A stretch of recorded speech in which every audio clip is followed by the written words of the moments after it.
Hussein Ali Rafsanjani, guru muda yang melaporkan adanya pungutan liar atau pungli Salasar CPNS 2020 Pangandaran, kini bertemu dengan Bupati Pangandaran di Pendopo Bupati pada Kamis 11 Mei 2023. Berikut informasi selengkapnya untuk Anda.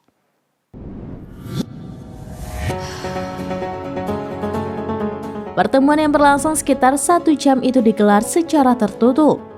Diakui JJ, Hussein merupakan pemuda yang memiliki kapasitas pemikiran yang lebih dari orang seusianya.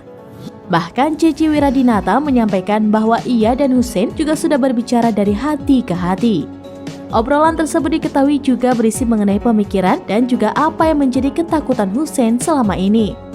Namun saat ditanya detail mengenai obrolan intimnya dengan Hussein, JJ enggan untuk menyampaikannya dan memilih untuk merahasiakan. Di sela-sela pertemuannya itu, terlihat dalam video yang beredar Hussein memainkan alat musik gitar dan menyanyikan sebuah lagu di hadapan Bupati JJ Wiradinata. Bupati JJ pun tampak senang saat mendengar suara nyanyian dan musik gitar yang dimainkan Hussein. Sementara itu, Hussein mengaku tidak menyangka akan bertemu Bupati Pangandaran setelah permasalahannya itu viral. Bahkan diketahui setelah permasalahannya viral, Hussein juga sudah bertemu dengan Gubernur Jawa Barat Ridwan Kamil. Menanggapi Bupati Pangandaran yang ingin mempertahankan Hussein untuk menjadi ASN di Pangandaran, ia menjawab hanya ingin menjadi guru.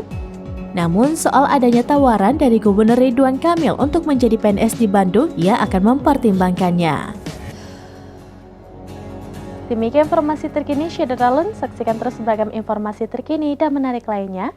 Jangan lupa like dan share seluruh akun selaminus.com.